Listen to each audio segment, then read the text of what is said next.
প্রত্যেকটা প্রান্তে ভক্ত মানে কোনো ফেমাস ভক্ত থাকে, যেরকম গুজরাতে নরসিং মেহতা আছে, আমাদের সাউথ ইন্ডিয়াতে অনেক মানে পুরন্দর দাস আছে আর কনক দাস আছে, এরকম মানে একটা।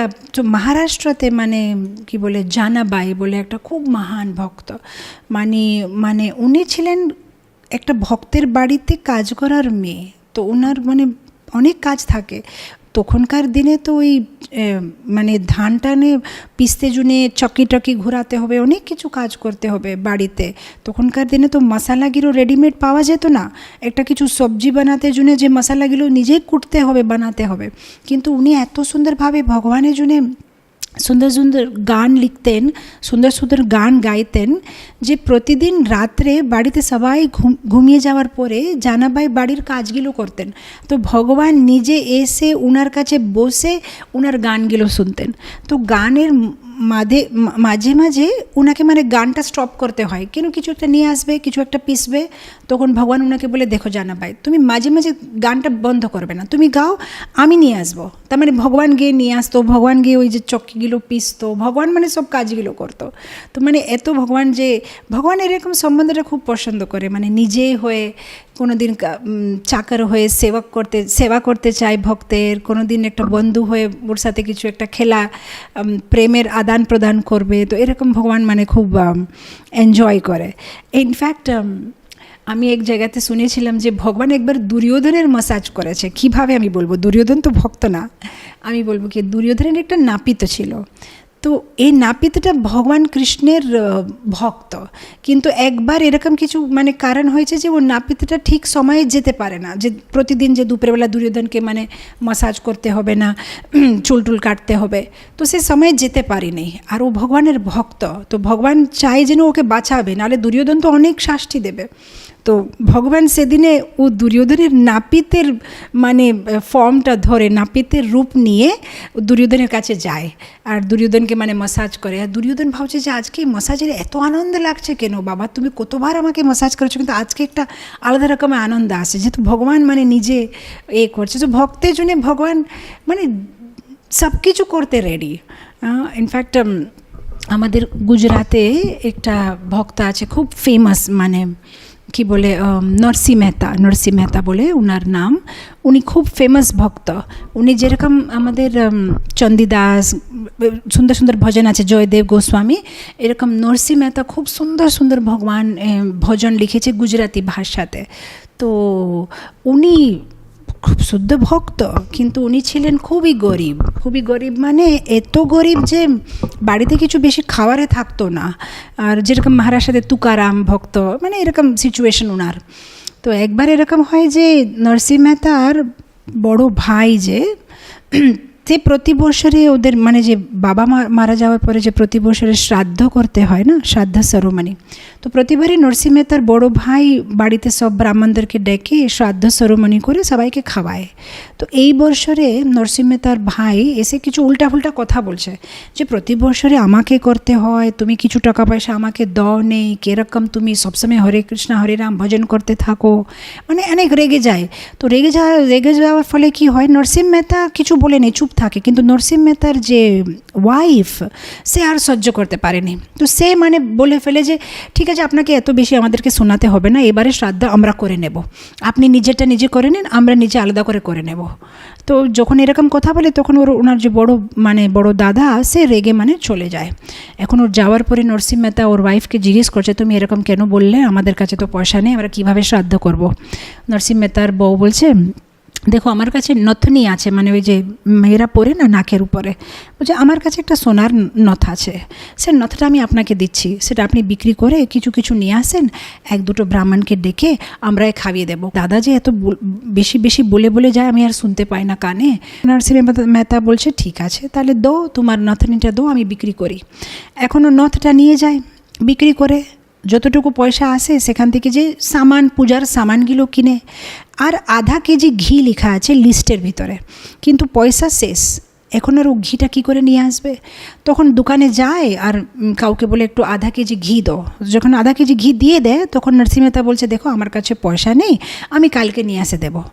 এখন মার্কেটে সবাই জানে এ কোথায় থেকে কালকে নিয়ে আসবে, এর কাছে কিচ্ছু পয়সা নেই, আমরা সবাই জানি। কিন্তু একবার দিয়ে দেওয়ার পরে কি করে ফেরত নেব?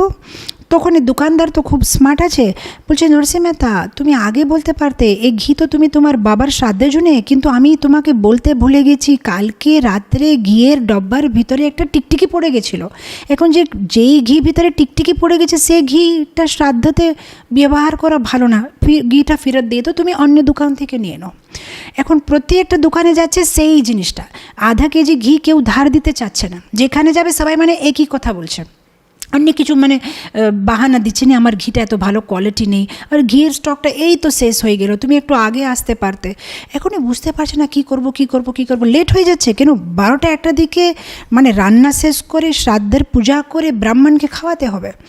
এখন শেষে একটা দোকানে গেছে, সেখানে বলছে যে তোমার ঘি লাগবে তো? নরসি মেহতা আমি দেবো, কিন্তু আমাকে পয়সা লাগবে না, তুমি সুন্দর ভগবানের ভজন করো তো, একটা গান শোনাও, আমি তোমাকে ঘি দেবো, আমার কিছু লাগবে না। নরসি মেহতা খুবই খুশি, বলছে ঠিক আছে, তাই আমি তোমাকে ভগবানের একটা গান শোনাই, কৃষ্ণের গান শোনাই। ও গান শোনাতে আরম্ভ করেছে। কারণ এত সুন্দরভাবে নরসি মেহতা গান করে, মানে ভগবান যেখানেই আছে মানে গোলকে, উনি ওই নরসি মেহতার গান শুনলেই ওনার খুব ভালো লাগে। আর নরসি মেহতার ভগবানের ভজন করতে এত ভালো লাগে যে একটা গান করলে উনি বন্ধ করতে পারবেন না, তারপরে আরেকটা গান, তারপরে আরেকটা গান। এখন নরসি মেহতা বুঝতে পারছে না, ওর এক গান পরে আরেকটা গান গাচ্ছে, আরেকটা গান পরে আরেকটা গান গাচ্ছে। আর ও যে দোকানদার সেই মানে চোখ বন্ধ করে শুনছে যে হ্যাঁ ও সুন্দর সুন্দর, আরেকটা ভজন, এরকম করতে থাকছে। উপরের দিকে ভগবান দেখছে, আরে আমার ভক্তের তো আজকে অনেক বড় সমস্যা হয়ে যাবে, শ্রাদ্ধ করতে হবে, এখানে ভজন গান করছে, এখন আমি কি করব? আমাকে তো কিছু করতে হবে একে সাহায্য করতে জন্য। তো ভগবান বলছে, নারায়ণ বলছে লক্ষ্মী দেবীকে চলো আমরা সবাই যাই নিচে, কিছু সাহায্য করি নরসি মেহতাকে। কেন নরসি মেহতা এখন অনেক সমস্যাতে আছে, ওর তো বাড়িতে টাকা পয়সা নেই, তো আমরা সবাই যাবো। তো লক্ষ্মী দেবীকে বলছে তুমি একটা কাজ করো, রান্না করার সব সামান টামান নিয়ে সবাইকে নিয়ে তুমি নিচে যাও, আমি যাচ্ছি। এখন ভগবান কী করেছে, এটা একটা সত্যি মানে ঘটনাটা, ভগবান কী করেছে, নরসি মেহতা রূপ নিয়েছে। নরসি মেহতা রূপ নিয়ে কী করেছে, ফটাফটে যে সামান টামান ছিল সেটা নিয়ে বাড়িতে চলে আসছে। নরসি মেহতার বউ তো জানে না যে এটা সাক্ষাৎ ভগবান। ও নরসি মেহতাকে দেখে মানে রাগ করছে, এত দের লাগাবে কেউ, অলরেডি 12টা বেজে গেছে, কখন রান্না হবে, একটা ঘি নিয়ে আসতে এত দেরি। এখনও বলছে যে ঠিক আছে, কিন্তু এখন পূজারি কোথায়, যে আমাদের পূজা করবে, পূজারি নিয়ে আসো। তো ভগবান তো কিছু বলছে ঠিক আছে আমি নিয়ে আসি পূজারি, এটা ঘি নো, তুমি আরম্ভ করো। এখন ভগবান যাচ্ছে পূজারিকে খুঁজতে।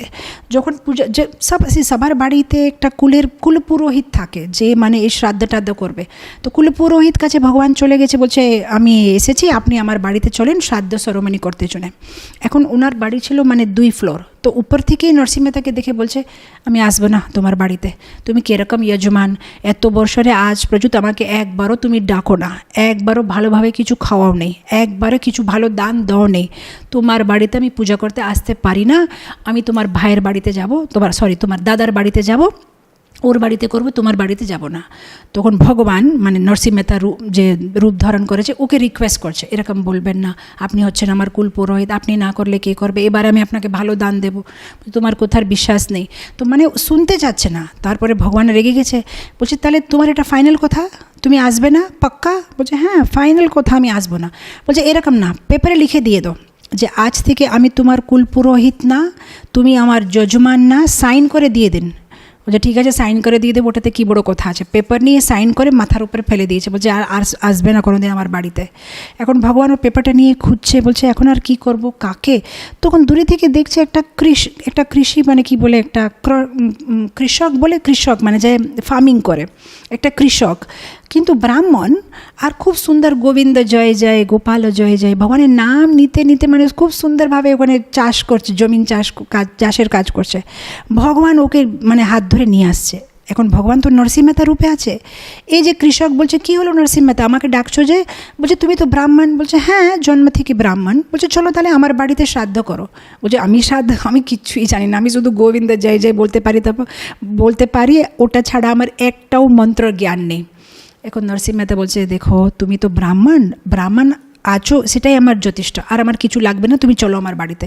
ভগবান হাত ধরে জবরদস্তি একে নিয়ে আসছে। এই বলছে আমি বলছি আমি জানি না, আমি কোনোদিন শ্রাদ্ধ করি না, না কিছু হবে না, তুমি চলো।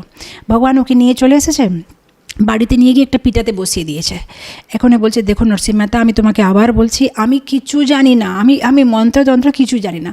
যেরকম এরকম অনেক কিছু কথা বলছে, ভগবান কি করেছে উনার আঙ্গুল দিয়ে ওর যে জিহ্বাটা সেটা মানে ছুঁয়ে দিয়েছে। এখন ধরেন ভগবান যদি কার জিহ্বাটা ছুঁয়েছে কি হবে, সাক্ষাৎ সরস্বতী। মানে যেরকম ওই আমরা শ্রীমদ্ ভাগবতমে চতুর্থ স্কন্ধে কী হচ্ছে, ওই যখন ভগবান শঙ্খ দিয়ে ধ্রুব মহারাজের মাথার উপরে মানে ছুঁয়ে নিলেই কী হচ্ছে, ধ্রুব মহারাজ একদম সব কিছু মানে ছোট বাচ্চা কিন্তু সব শ্লোক টোক বলতে আরম্ভ, মন্ত্র বলতে আরম্ভ। তো এরকমই যখনই মানে ওর জিহ্বাটা ভগবান ছুঁয়ে দিয়েছে, এর সব মন্ত্র জ্ঞান হয়ে গেছে। ও মানে ও মন্ত্র উচ্চারণ করতে আরম্ভ, মানে ও বলতে থাকছে ওই মঙ্গলম ভগবান বিষ্ণু মঙ্গলম গরুড়ধ্বজা, চলো সব কিছু এটা নিয়ে আসো, ওটা নিয়ে আসো, পূজার জন্য এটা লাগবে, আমার ওটা লাগবে, নারকেল নিয়ে আসো, এটা নিয়ে আসো। এখন ভগবান খুশি, চলো একটা কাজ শেষ হলো।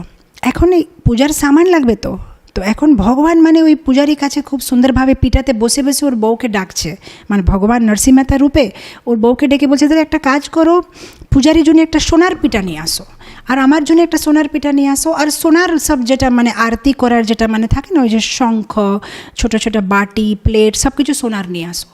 ওনার বউ ভাবছে কেন এরকম কথা বলছে, আমরা গরিব লোক, আমার হাতে একটা সোনার চুড়ি নেই, বলছে সোনার প্লেট নিয়ে আসো। কী করবো আমি তো লজ্জাতে এখন কি করব বলে বাড়িতে যেটা ছোটো স্টোরুম থাকে, তো স্টোরুমে ভিতরে ঢুকে দরওয়াজাটা বন্ধ করে নিচ্ছে লজ্জা দিয়ে, যে কীরকম করে বলছে আমি কোথায় থেকে নিয়ে আসবো। যে স্টোরুমটা বন্ধ করেছে দেখছে স্টোরুমের ভিতরে সব কিছু আছে, সোনার পিঠা আছে, সোনার চান্দির সব সামান টামান আছে পূজার। বলছে এটা কী করে হলো, কখন নিয়ে আসলো, আমি তো দেখতে পারলাম না, ঠিক আছে পরে কথা বলবো, আগে সব কিছু নিয়ে আসে দিই ওনাকে, সব কিছু নিয়ে আসে ওনাকে মানে দিয়ে দিচ্ছি, পূজা যে এখন আরম্ভ করবে। তখন দেখছে অনেক মানে ওই যে হাত গাড়ি থাকে না, হাত গাড়ি আছে, বেলগাড়ি আছে, অনেকগুলো গাড়ি আসছে, অনেক লোক আসছে। এটা কী হচ্ছে, বলছে না ওরা রান্না করতে এসেছে, শ্রাদ্ধের জন্য রান্না করতে এসেছে। এখন এই নরসিংহ মেহতার বউ ভাবছে এত লোক কী করে আসলো, কিছু বুঝতে পারছে না। এরা সবাই মানে অনেক লোক এসে গেছে, সবাই রান্না করতে আরম্ভ, সাক্ষাৎ লক্ষ্মী দেবী আছে, উনি মানে রান্না করছেন, সবাই মানে কেউ সবজি কাটছে, কেউ কিছু ডাল বানাচ্ছে, কেউ জল গরম করছে। এখন আপনি বিচার করতে পারেন যদি বৈকুণ্ঠ থেকে রান্না হচ্ছে মানে কি হবে, যে সুগন্ধ, এই গন্ধটা পুরো গ্রামে সবাই মানে ভাবছে যে কার বাড়িতে এরকম রান্না হচ্ছে, কত সুন্দর স্মেল আসছে। তখন মানে ওই যে দোকানে যে লোকেরা বসে থাকে, ওদের ছোট বাচ্চারা যারা খেলে রাস্তাতে, ওদেরকে ডাকছে, বলছে একবার গিয়ে দেখো নরসিংহ মেহতার বাড়িতে কী হচ্ছে, অনেক আওয়াজ হচ্ছে ওখানে। ছোটো বাচ্চা গিয়ে দেখে বাবাকে বলছে বাবা ওখানে অনেক লোক এসেছে, খুব সুন্দর রান্না হচ্ছে, অনেক কিছু হচ্ছে। তো সাথে সাথে তখন এরা বলছে যে একটা কাজ করো, বাড়িতে গিয়ে তোমার মাকে বলো নরসিংহ মেহতার বউকে কিছু সাহায্য লাগবে, তোমরা সবাই গিয়ে ওকে সাহায্য করো। আগে তো কেউ নরসিংহ মেহতার সাথে রিলেশনশিপ রাখার কারো ইচ্ছা ছিল না, কিন্তু এখন যখন দেখছে যে কিছু একটা বড় অনুষ্ঠান হচ্ছে, সবাই মানে ওর সাথে একটা সম্বন্ধ বানাতে চেষ্টা করছে। এখন কি হচ্ছে, এই যে মাতাজিরা যে মানে অন্যান্য বাড়িতে থাকে, ওরা এক এক করে মানে আসছে যে তোমাকে কিছু সাহায্য লাগবে, অনেক কিছু বড় অনুষ্ঠান হচ্ছে। তো ওখানে আর এই কী বলবে বুঝতে পারছে না। আর নরসিংহ মেহতা মানে ভগবান ডুপ্লিকেট নরসিংহ মেহতা, ও মাতাজিদেরকে দেখে বলছে এক মিনিট দাঁড়াও, ভিতরে আসবে না, তোমরা এরকম নোংরা বাজে শাড়ি পরে এসেছে কেন। ওনার বউকে ডাকছে একটা কাজ করো, স্টোরুম থেকে এদের সবাই জন্য ভালো সোনার সুতো দিয়ে যে শাড়িগুলো আমি নিয়ে এসেছি না, সেইগুলো নিয়ে সবাইকে এক একটা দিয়ে দাও, এই বাজে শাড়িগুলো পরে আমার বাবার শ্রাদ্ধতে আমি এটা দেখতে পারছি না। এখন এর বউ ভাবছের কীরকম কথা বলছে, আমার কাছে শাড়ি নেই, আমি রোজ এটা বিকেলবেলা ধুয়ে শুকাই, আর সোনার সুতো দিয়ে কখন শাড়ি আসলো। কিন্তু লজ্জাতে করে যখন স্টোরুমের ভিতরে যায় দেখছে শাড়ির উপরে শাড়ি, অনেকগুলো শাড়ি। তারপরে এক এক করে যখন দেওয়ার আরম্ভ করে, তখন একজন গিয়ে আরেকজনকে বলছে দেখো এখানে শাড়ি বিতরণ করছে সোনার সুতো দিয়ে। তখন পুরো গ্রামের যত মাতাজিরা সবাই চলে এসেছে। এখন দুপুরবেলা হয়েছে, পূজাগুলো শেষ হয়েছে, রান্না শেষ হয়েছে, পুরো ভোগ টোগ লাগানো হয়ে গেছে। এখন এই যে গ্রামবাসী সবাই নরসিংহ মেহতার দাদার বাড়ি ছেড়ে নরসিংহ মেহতার বাড়িতে এসে গেছে প্রসাদ নিতে। এখন বৈকুণ্ঠ থেকে তো সবাই চাকা সবাই এসেছে, এক একজনকে মানে পাতাতে করে প্রসাদ দেওয়া হচ্ছে না, সোনার প্লেটে প্রসাদ দেওয়া হচ্ছে, সোনার বাটি, সোনার চামচ, খুব সুন্দরভাবে সবাইকে প্রসাদ বিতরণ করা হচ্ছে। আর বৈকুণ্ঠের যারা রান্না করে, তারা রান্না করলে কীরকম হবে, এক একটা লাড্ডু, কচুরি, সমোসা, এত স্বাদ মানে যখন ওরা খাচ্ছে পেটটা ভর্তি হয়ে গেছে কিন্তু মনটা ভর্তি হচ্ছে না, আরেকটা সমোসা দো, আরেকটা লাড্ডু দো, আরেকটা দো। সবাইকে মানে খুব ভালোভাবে পেট ভরে খাওয়ানো হচ্ছে। এত বেশি সবাই খেয়ে নিচ্ছে যে খাওয়ার পরে যে মানে নিজের চপ্পলটা কোথায় দেখতে পারছে না, কেন পেটটা এত বড় হয়ে গেছে। মানে নিজের ছেলে পুলেকে বলতে হচ্ছে যে আমি তো নিজের চপ্পলটা দেখতে পারছি না, তুমি আমার যে চপ্পলটা দেখতে পারছো তাহলে আমার পায়ের কাছে একটু রেখে দেবে, কেন আমি আর মানে করতে পারছি না, নামাতে পারছি না মানে মাথাটা, এত বেশি খাওয়া হয়ে গেছে মানে সবাইয়ের। তো শেষে মানে যখন সবাই হাত ধুয়ে মানে খাওয়া টাওয়া হয়ে গেছে, তখন নরসিংহ মেহতাকে বলছে দেখো তুমি এই যে সোনার এই যে প্লেটের সাবধান রাখবে, আজকাল অনেক চুরি হচ্ছে। তখন নরসিংহ মেহতা বলছে আরে রে রে রে রে, ওই প্লেটটা আর আমি নিতে পারবো না, আপনারা খেয়েছেন এখন আপনি ওটা বাড়িতে নিয়ে যান। এদের আরও মাথা খারাপ, আমরা বাড়িতে নিয়ে যাবো? বলছে হ্যাঁ হ্যাঁ, এটা তো আপনাদের জন্য, আপনারা খেয়েছেন তো প্লেটটা নিয়ে যান। সবাই খুব খুশি, প্লেট টেট নিয়ে গেছে সব কিছু। শেষে মানে পুরো প্রোগ্রামটা শেষ, সব চলে গেছে, পুরো ওয়াইন্ডিং হয়ে গেছে। এখন নরসিংহ মেহতার বউ ভাবছে যে আমি এখন ওনার সাথে কথা বলবো, কোথায় থেকে যে এগুলো কার কাছে ধার করে নিয়ে এসেছে, একটু আসেন তো আপনার সাথে কথা আছে। এখন ভগবান ভাবছে এখান থেকে পালিয়ে গেলে ভালো হয়, কেন এই যে আমাকে এখন কি বলবে না মারবে না কি। তো ভগবান যে মানে নরসিংহ মেহতা রূপে আছে বলছে 1 মিনিট দাঁড়াও, সকাল থেকে অনেক কাজ করেছি তো খুব ঘেমে গেছি, একটু মানে পুকুরের কাছে গিয়ে স্নান টান করে আমি আসি, আমাকে একটু আধা ঘন্টা সময় দাও। বলছে ঠিক আছে তাড়াতাড়ি আসো, আমার অনেক কথা আছে তোমার সাথে বলার। বলছে হ্যাঁ আমি এক্ষুনি আসি স্নান করে। বলে ভগবান মানে পালিয়েছে বৈকুণ্ঠ ফিরত। আর এখানে আমাদের যে অরিজিনাল নরসিংহ মেহতা, সে তো এখনও গান করছে। কিছুক্ষণ পরে দেখছো ওরে অনেক সময় হয়ে গেছে, আমার ঘি নিয়ে যেতে হবে বাড়িতে। আপনি তো আমাকে অনেক দেরি করে দিলেন। তারপরে ফটাফটটা ঘি নিয়ে বাড়িতে যায়। তো বাড়িতে গিয়ে মানে বউকে বলছে দেখো আমি ঘি নিয়ে এসেছি, তুমি তাড়াতাড়ি রান্না করো, আমি পূজারীকে ডাকি। ওর বউ বলছে আপনার মাথা খারাপ নাকি, আমার সাথে সব প্রোগ্রাম তো হয়ে গেল, এখন কি এটা ঘি নিয়ে আসছেন, কোন পূজারীকে ডাকবেন? তখন নরসিংহ মেহতা বলছে কোন প্রোগ্রামটা হয়ে গেল? বলছে এত সুন্দর অনুষ্ঠান হলো, আমরা সবাইকে প্রসাদ খাওয়ালাম, এত সুন্দরভাবে আপনার বাবার শ্রাদ্ধ সেরেমনি হলো। নরসিংহ মেহতা বলছে আমি সত্যি বলছি মেথি, ওর বউয়ের নাম মেথি ছিল, মেথি আমি সত্যি বলছি আমি গান করছিলাম, আমি কিচ্ছু জানি না, তুমি কি কথা বলছো। তখন দুইজনই বুঝে গেছে কে এসেছিল। তো নরসিংহ মেহতা জিজ্ঞেস করছে, বলছে যে কোথায় গেল, যে নরসিংহ মেহতা রূপে এসেছিলো সে কোথায় গেল? বলছে ও বললো পুকুরে গিয়ে স্নান করে আসবে। তখন দুইজনই স্বামী স্ত্রী মানে ছুটে যায় পুকুরের কাছে যে দেখবে যদি ভগবান আছে, কিন্তু ভগবানকে তো আর পাওয়া যাবে না। তখন নরসিংহ মেহতা মানে কাঁদছে যে আমি আপনাকে এত ভালোবাসা দিয়ে আপনার এত জব করি, শেষে আমি আপনাকে দেখতে পারলাম না, কিন্তু আমার বউ আপনাকে দেখতে পারলো। তো অবশ্য ভক্ত থেকে যদি কেউ ভক্তের দাস, তার একটু কি বলে ফ্রি টিকিট আছে ভগবানকে পাওয়া আর ভগবানের কি বলে কৃপা পাওয়া। সেই জন্য তো চৈতন্য মহাপ্রভু কি বলছে যে আমাদের হতে হবে দাস দাসানুদাস, গোপী ভারত পদ কমলয় দাস দাসানুদাস। ভগবানের ভক্ত থেকে ভগবানের ভক্তের ভক্ত দাস হলে আমরা ভগবানকে দেখতে পাবো। আমরা দেখি জয়দেব গোস্বামী বৃত্তান্তয়ে জয়দেব গোস্বামীর সাথে ভগবান দেখা করেনি, কিন্তু ওনার বউ দেখতে পেরেছে, ভগবানকে প্রসাদ খাইয়েছে। তুকারামে আমি দেখি, তুকারাম এত সুন্দর ভগবানের মানে মারাঠিতে গানগুলো লিখেছে, কিন্তু একবার ভগবান তুকারামের বউকে দর্শন দিয়েছে যে চলো আমরা দুইজন মিলে তুকারামকে প্রসাদ খাওয়াবো, কিন্তু তুকারাম দেখতে পায় না। তার মানে আমরা বুঝতে পারি বৃত্তান্তগুলো থেকে যে ভগবান ভক্তদেরকে অনেক ভালোবাসে, কিন্তু ভক্তের দাস তো মানে ভগবানের প্রিয়, মানে অনেক ভগবান কৃপা দেখায়। তো ভগবান এগুলো পছন্দ করে, ভক্তের সাথে আদান প্রদান। আমার একটা কথা মনে আসছে যখন আমি এটা পড়ছি, এখানে লেখা যায় না ভগবানের অহংকার নেই। আমরা যদি দেখি হস্তিনাপুরের লীলাতে যখন যুধিষ্ঠির মহারাজের রাজস্ব যজ্ঞ হয়, তখন সবাইকে কিছু না কিছু সেবা দেওয়া ছিল। ভগবানের সেবা কী ছিল? ভগবানের সেবা ছিল যে যেখানে সবাই চপ্পল রাখবে না, সে চপ্পলগুলো নিয়ে গুছিয়ে রাখা। মানে আমরা যেরকম ইস্কনে অনুষ্ঠানের জন্মাষ্টমীতে আমরা কীরকম চপ্পল স্ট্যান্ডের সেবা থাকে না, যে সব চপ্পলগুলো মানে স্ট্রেটভাবে রাখা, সেইটা। আর একটা ভগবান সেবা কী করেছে, সবাইকে মানে চপ্পলটা রেখে সবাই মানে কি বলে পাদ অভিষেক করা, মানে যারা যারা এসেছে তাদের পায়ে ধোয়া। আর তারপরে সবার খাওয়ার পরে যে পাতা থাকে সে পাতাগুলো নিয়ে ডাস্টবিনে ফেলা, সেটা ভগবান সেবা নিয়েছে। মানে পরম পুরুষোত্তম ভগবান এইরকম সেবা করে, উনার এত ভালো লাগে। মানে ওনার কোনো অহংকার নেই যে আমি হচ্ছি ভগবান, আমি কেন এই কাজগুলো করব। সাধারণত আমরা সাধারণ ভক্ত, তাও অন্য ভক্তের পাতাটা নিয়ে রাখতে জন্য আমাদের কত মানে এরকম লাগবে যে অবশ্য সিনিয়র ভক্ত হলে আমরা করতে চাইবো, কিন্তু এমনি ভক্ত হলে আমরা কারো পাতা নিয়ে মানে ফেলতে চাইবো না। কিন্তু যে ভগবান মানে উনি তো সবাই থেকে সিনিয়র, কিন্তু উনি সবাই সেবা করতে চান, মানে সেটা হচ্ছে ভগবানের একটা গুণ, নিরঅহংকার। উনি কত মানে বিনয়ী। ভগবানের ভক্তিরসামৃত সিন্ধুতে রূপ গোস্বামী যে 64 কোয়ালিটিস ভগবানের গুণগুলো বিশ্লেষণ করেছে, সেখানে একটা গুণ উনি আছে যে উনি হচ্ছেন বিনয়ী, ওনার কোনো অহংকার বলে কিছুই নেই।